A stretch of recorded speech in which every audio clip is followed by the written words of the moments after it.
नमस्कार खबर जबर को स्वागत करुछि मु रश्मि रंजन। हाथरस घटना को नहीं केवल उत्तर प्रदेश नुहे पूरा देश में जोर धरी राजनीति। कांग्रेस, समाजवादी पार्टी, बहुजन समाज पार्टी समेत आरएलडी और राज्यर अन्य राजनीतिक दल माने मुख्यमंत्री योगी आदित्यनाथ को टार्गेट करने सह इस्तीफा दाबी करिसेंति। तेबे एक संवेदनशील घटना को विरोधी राजनीतिक रुटी सेकिबा को उद्यम करुछंती बोली अभियोग करिसेंति मुख्यमंत्री योगी आदित्यनाथ।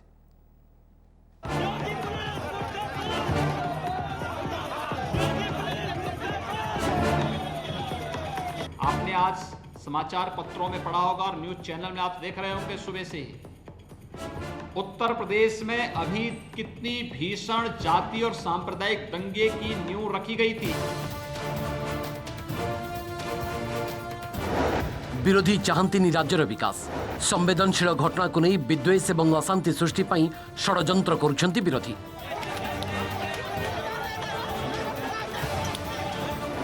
उत्तर प्रदेश रे रखा जाइतला जाति एवं सांप्रदायिक दंगार मूलदुआ। विदेशी फंडिंग माध्यम रे सप्ताह हेला दंगा कराइबा को चेष्टा करथले राजनीतिक एवं विभिन्न संगठन लोक। हाथरस घटना को नहीं विभिन्न पटु समालोचनार शिकार हेबा परे विरोधी उपरे एभली ढंगरे पालटा आक्रमण करिसेंती यूपी मुख्यमंत्री योगी आदित्यनाथ। हाथरस घटनार ना न नहीं विरोधी उपरे एभली बर्षिबा सहित षड्यंत्रर अभियोग करिसेंती। नवेम्बर 3 तारिख उपनिर्वाचन पर वीडियो कॉन्फ्रेंसिंग माध्यम बीजेपी प्रचार पर्व शुभारंभ करने अवसर में से अभियोग करिसेंती जे विरोधी को एथिरु राजनीतिक रुटी सेकिबा सहज हब। अन्य पक्षरे महिला समस्या प्रति अधिक संवेदनशील एवं तत्पर हेबा लागि से राज्य पुलिस बाहिनी को मध्य निर्देश देइछंती। तेबे जोगी षड्यंत्र अभियोग को नहीं प्रतिक्रिया रखिछंती विरोधी कांग्रेस एवं समाजवादी पार्टी। कैसे कैसे लोग, राजनीतिक दलों के लोग, विभिन्न संगठनों के लोग किस तरीके से दंगा कराने पे उतारू थे, यह दृश्य आपने देखा होगा। पिछले एक सप्ताह से आप देख रहे होंगे कैसे माहौल को खराब करने का प्रयास हो रहा है। ये षड्यंत्र होते रहेंगे, लेकिन हमें आगे बढ़ना है। फौरी घटना को संज्ञान में लेकर अभियुक्तों की गिरफ्तारी करनी चाहिए। वहां सरकार इस तरह के दलील देकर बचना चाहती है। समाजवादी पार्टी के नेता माननीय अखिलेश यादव जी का शुरू से स्टैंड रहा है कि अगर उनको न्याय देना है तो सर्वोच्च न्यायालय के न्यायाधीश से जांच कराई जाए, तभी दूध का दूध पानी का पानी साफ हो पाए।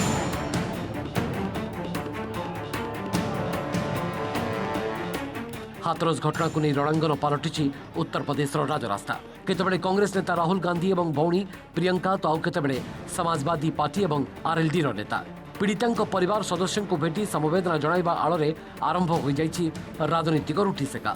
घटना एक संवेदनशील प्रसंग होइतरे भी एथिरु माइलेज नेबाकू सते जेमिति आरंभ हो जाइछि प्रतियोगिता। हाथरस घटना को नहीं थमिबार ना नेउ नाही राजनीति। न्याय दाबी रे आज देशव्यापी सत्याग्रह को ओह्लाइछि कांग्रेस। बर्बर अत्याचार करा जाइछि उत्तर प्रदेश रे। प्रथम थर पुलिस सहित धस्ताधस्ती एवं द्वितीय प्रयास रे पुलिस बारण सत्वे शनिवार पीड़िता परिवार को भेटिचंती राहुल एवं प्रियंका। तेने गतकाली राष्ट्रीय लोकदल नेता जयंत चौधरी निज समर्थकों सहित पीड़िता परिवार को भेटा गला बेले पुलिस सहित धस्ताधस्ती होता फल पुलिस को लाठीमार करने को पड़ा।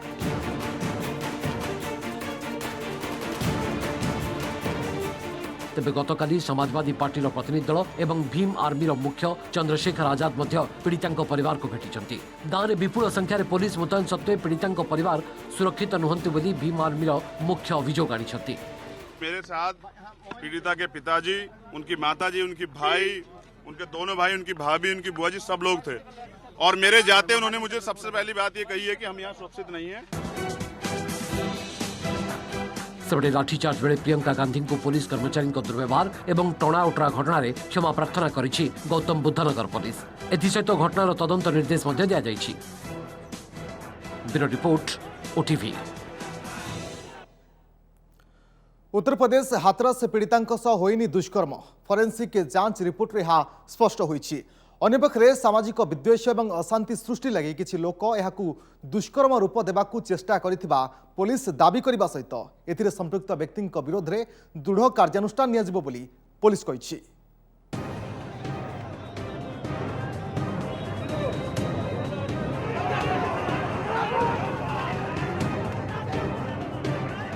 उत्तर प्रदेश हाथरस गणदुष्कर्म और हत्या अभियोग घटना को नहीं देशव्यापी जोरदार आलोड़न सृष्टि होता बेले आसी फोरेन्सिक रिपोर्ट पीड़िता सहित दुष्कर्म प्रमाण नथिबा कहिछि आग्रा फोरेन्सिक लैब संगृहित नमूना दुष्कर्मकारी शुक्राणु बा स्पर्म नथिबा कहा जाइछि।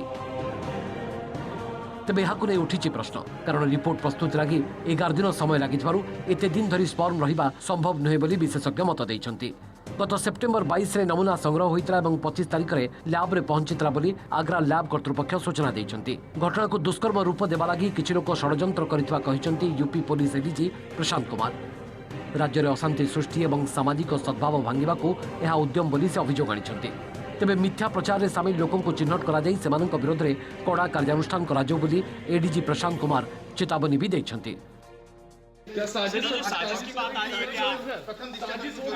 अभी कुछ भी कहना उचित नहीं है। मैंने आपको बताया कि सही हम लोग चीजें एकत्रित कर रहे हैं, सूचना एकत्रित कर रहे हैं और आपको बुला के प्रॉपर ब्रीफिंग कीजिए। फोरेन्सिक रिपोर्ट आसिबा परे उत्तर प्रदेश पुलिस दावी को बल मिली। पूर्व भिसरा रिपोर्ट को आधार करी पुलिस मध्य समान कथा कहितला। एमिति कि पीड़ितार भाई सेप्टेम्बर 14 तारिख में थाना लिखाइथिबा रिपोर्ट रे केवल हत्या उद्यम अभियोग लगाइथिले एवं जणे अभियुक्तक ना भी देइथिले। तेबे 22 तारिख में पीड़िता निज बयान रे तांको सहित गणदुष्कर्म हेबा सहित 4 जण अभियुक्तक ना नैथिले जहाँकि पूरा घटना को बदलाई दैछि।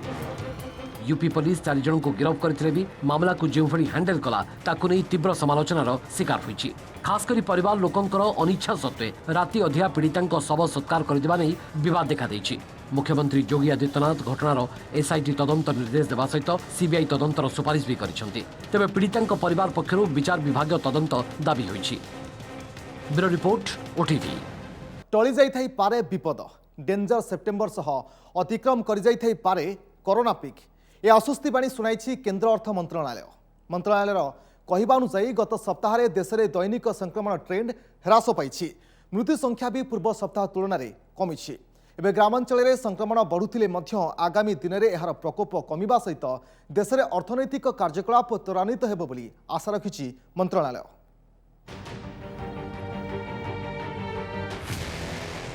अतिक्रम करि जाइछि कि खराब समय टली गलाणी की विपद डेंजरस सेप्टेम्बर सह निम्नगामी हेबा आरंभ करिछि कि कोरोना संक्रमण। केंद्र स्वास्थ्य मंत्रालय दैथिबा तथ्य एमिति किछि दिग को इंगित करुछि। सेप्टेम्बर 17 रु 30 14 दिनर कोरोना डाटा को विश्लेषण कले देशर संक्रमण हार तळमुआ होइतबा सूचना मिलुछि। साप्ताहिक भाव देखिले नुआ संक्रमण संख्या हाराहारी 93,000 रु 83,000 को खसी आसीछि।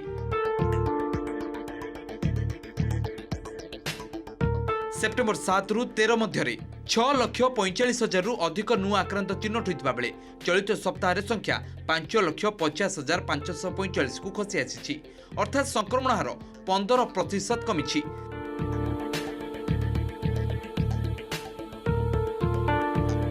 सेपरि गत सप्ताह मृत्यु संख्या पूर्व सप्ताह अपेक्षा 511 कम रही।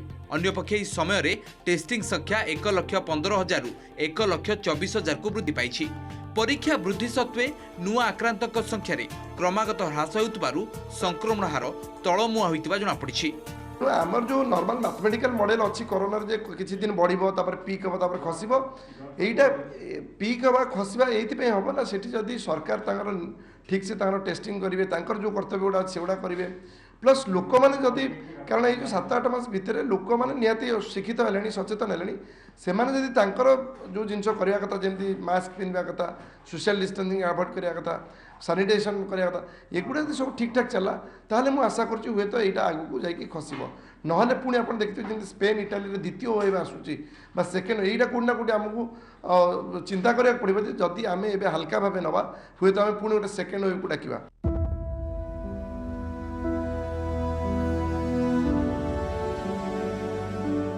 संक्रमण हार क्रमागत भाव ह्रास पाइथिले मध्य विपद टली नहीं बोली मंत्रालय चेताई देछि। ग्रामांचल एवं अधिकरू अधिक आक्रांत चिन्हट होउछंती। देशर अर्थनीति को ट्रैक को आनिबा लागि अनलॉक 5 रे सरकार कटकणा कोहल करिसेंती। अर्थनीति उपरे यार सुप्रभाव दृश्यमान हेबा आरंभ होइछि। सेप्टेम्बर मासरे घरोई शिल्प उत्पादन और रप्तानी गत वर्षर सीमा भी अतिक्रम करिछि। खासकरी ग्रामांचल चाहिदा वृद्धि उत्साहजनक बोली अर्थ मंत्रालय कही।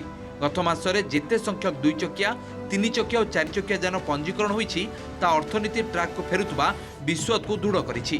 केंद्र द्वारा घोषित आत्मनिर्भर भारत पैकेज रे आर्थिक सहायता ए दिगरे बेस उपयोगी होईछि। आगामी दिन में पार्वण आसुथिबारु चाहिदा बढ़िबा सह अर्थनैतिक कार्यकलाप आहुरी गतिशील हेबा आशा करा जाउछि। वर्तमान देखा जाउछि आस्ते आस्ते जो कोरोना सहित बंचिकी आम अर्थनीति को सुधारिया चाहूँ। आपण मोटर कार इंडस्ट्री देखंतु ये जो 2 व्हीलर्स तो आरंभ करी विभिन्न प्रकार आस्ते आस्ते सरकार माने एपटे डिमांड बढ़ी बढ़ी चलला एवं अगस्ट मास तुलन ए वर्ष अगस्ट एवं लास्ट ईयर अगस्ट मास देखिले आमे मध्य बेटर पोजिशन अच्छु। आपे आपे कमिजिब कोरोना कोप ना ए भयंकर महामारी को दमन लगी ब्रह्मास्त्र हेब कोविड वैक्सीन एजाए एने कहा पाखरे स्पष्ट उत्तर नहीं। ए सबु सत्वे केंद्र सरकार कोरोना टीकार उत्पादन सुषम बंटन एवं प्राथमिकता भितर केउ मानकु एहा दियाजिब तार ब्लूप्रिंट प्रस्तुत करिबार लागिछन्ति। कोरोना टीका उपलब्ध हेबा पूर्वरु यार उत्पादन पई चालिछि योजना। एथिसह सुषम बंटन नै ब्लूप्रिंट प्रस्तुति रे लागिछन्ति केंद्र सरकार। प्राथमिकता भित्तिरे यह जो मानक निकटरे पहुंचवा दरकार सेथिरे जेभली बाधा न उपजे सेथिलगी केंद्र सरकार गाइडलाइन प्रस्तुत करुछन्ति। ए अंतर्गत कोरोना लड़ाईर सामिल डाक्तर, नर्स, स्वास्थ्यकर्मी, आशाकर्मी, सफाई कर्मचारी और अन्य सरकारी अधिकारी को प्रथमे कोरोना टीका दियाजिबो। एथिपाई योजना को चूड़ांत रूप दिया जाइछि। चलित मास शेष सुधा प्रक्रिया शेष होइजो बोली केंद्र स्वास्थ्य मंत्री डॉक्टर हर्षवर्धन कहिसंति। Our government is working round the clock to ensure that there is a fair and equitable distribution of vaccines once they are ready. The list of frontline health workers includes both government as well as private sector doctors, nurses, paramedics, sanitary staff, ASHA workers, surveillance officers and many other categories of frontline workers who are involved in tracing, testing and treatment of patients. We have placed a realistic target of end October to complete this humongous exercise. Bharat 40 रु 50 कोटी dose vaccine पाइबा लगी लक्ष्य रखिछि। आसंता वर्ष जुलाई शेष सुधा देशर 20 रु 25 कोटी लोकों को टीका दियाजिबो बोली सूचना दैछन्ति। एथिपई डाक्तर, नर्स और स्वास्थ्यकर्मी को प्रशिक्षण दिया जाइछि। सेपरि केउ माने आगो टीका नेबे प्राथमिकता तालिका पठाइबा लगी केंद्र राज्य मानकु निर्देश दैछि। टीका किनिबा लगी केवल केंद्र सरकार निकटरे अधिकार रहिबो, तेबे आवश्यकता अनुसार तुरंत याकु प्रभावित अंचल को प्रेरण कराजिबो।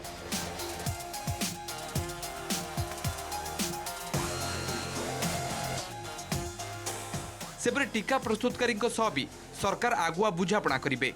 देशर आवश्यकता अनुसार जेभली पर्याप्त टीका मिल पारिबो सेथिलगी सरकार तत्पर अछंती। एथिलगी नीति आयोग सदस्य डॉक्टर VK पॉल नेतृत्व में एक उच्चस्तरीय कमिटी गठन करा जायतिबा स्वास्थ्य मंत्री कहिसंती। Bureau report OTV।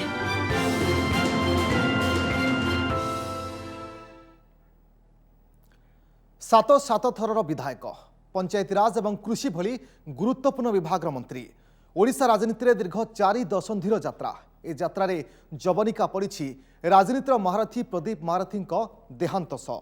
हेले से केवल जे राजनीतिर महारथी थिले ता नुहे, यात्रा जगतर महारथी भी थिले प्रदीप। से प्रतिष्ठा करथिले कलिंग गणनाट्य, जहाँकि तांकु झुरुछि तांको अवर्तमान रे। शेर भूखा मर जाए लेकिन कब घास नहीं खाएगा। शेर का बच्चा शेर होना चाहिए। किए कहे अप्रतिद्वंदी तो आउ किए कहे चर्चित और विवादीय। राजनीति जगत रे सिना तांकर एभली परिचय, हेले कलाकारंक गहण रे से थिले दरदी, स्नेही और खूब आपणार मनिषटिए। कलाकार मन को बुझुथिबा मनटिए, अंतर रे किछि न रखी सबु समस्तक आगरे निर्द्वंद रे अजाड़ी देउथिबा अन्नदाताटिए। कुछ देखिबो डरिबो, गोटे जिनिस होछि तांको पेट भितरे किछि नै, भारी दरदी लोक। देवता भले लोक थिले, हमको बहुत भल पांदी। महारथी काउरिया काटी भांगी दियो बच्चे नहीं। प्रदीप महारथी ओडिया यात्रा प्रेमिक अति लोकप्रिय कलिंग गणनाट्य तांकरी मानस संतान। खाली मालिक की प्रयोजक नुहे, तांको प्रोत्साहन रे तांको निर्देशन रे निज भाग्य लिखिछन्ती अनेक आग धाड़ीर यात्रा कलाकार। विधवा पिंधिछि शंखा सिंदूर,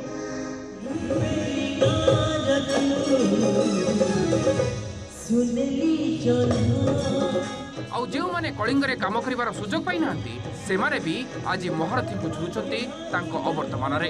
କାର୍ଯ୍ୟ ବ୍ୟସ୍ତ ଥାଇକି ବି ସେ ସବୁଦିନ ସନ୍ଧ୍ୟାରେ ଆସି ରିହର୍ସାଲ ଦେଖିବେ, ଯାତ୍ରା ଆର୍ଟିଷ୍ଟଙ୍କ ସହିତ ମିଶିବେ, ଯିବେ। ଭଲ ମନ୍ଦ ସବୁ ଦେଖିଦେବେ ଯେ ଏ କଳାକାରଟେ କୋଉ ଦୁଃଖରେ ଆସିଛି, କ'ଣ ପାଇଁ ଆସିଛି। ମାନେ ପକେଟରେ ଯାହା ଥାଉ, 5 ଟଙ୍କା ଥାଉ କି 500 ଟଙ୍କା ଥାଉ କି 5000 ଥାଉ, ଯାହା ଥିଲେ ବି ସେଠି କେହି ଖାଲି ହାତରେ କଳାକାର ଫେରନ୍ତିନି। ମୁଁ ଯାଇକି ନିଜେ ଯାଇକି ପହଞ୍ଚିଲେ ବଡ଼ ଭିଲିଆନ ଆସିଗଲା, ସଞ୍ଜୟ ଏ ବର୍ଷ ମୋ ପାଟିକି ଆସିବୁ,